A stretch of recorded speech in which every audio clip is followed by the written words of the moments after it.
काल रात्री 12:30 वाजताच्या दरम्यानमध्ये आम्हाला एक माहिती प्राप्त झालेली होती की इंगोली नगर येथे एक भाड्याने राहणारा 57 वर्षीय मृतक याचा खून झालेला आहे आणि त्याची बॉडी एका पोत्यामध्ये ठेवलेली आहे अशी माहिती प्राप्त झालेली होती. त्यावरून आम्ही घटनास्थळी गेलो असता मृतकाची बॉडी एका बोरीमध्ये ठेवलेली आढळून आलेली आहे.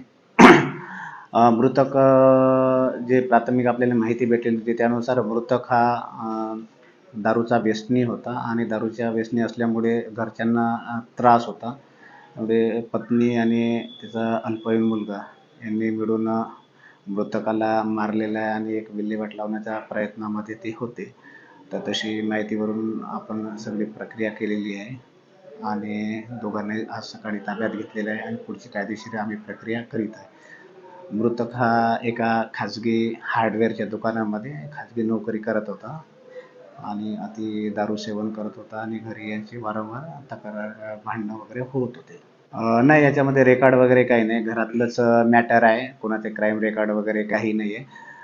मृतकाला गळा दाबून मारलेला आहे असं प्राथमिक दिसत आहे. तसंच बॉडी PM करीत आपण रवाना केलेली आहे. PMमध्ये एक्झॅक्ट कारण आपल्याला निश्चित मृत्यूचं कारण PM झाल्यानंतर कळूनच येईल.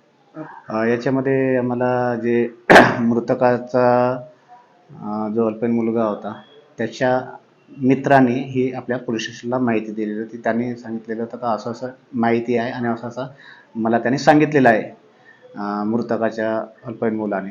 तर त्याबद्दल काय आहे का शहानिशा करावी अशी म्हणून त्यांनी आम्हाला सांगितलं. त्यावरून मग आपले रात्रपाडी अधिकारी आम्ही सर्व वरिष्ठ अधिकारी तिथे जाऊन पाहणी केली असता त्याने जी माहिती दिली होती त्याप्रमाणे तिथे घटनेवर त्या गोष्टी आढळून आल्या. त्यावरून मग आपण तक्रार दाखल करून कायदेशीर प्रक्रिया पूर्ण करीत आहोत.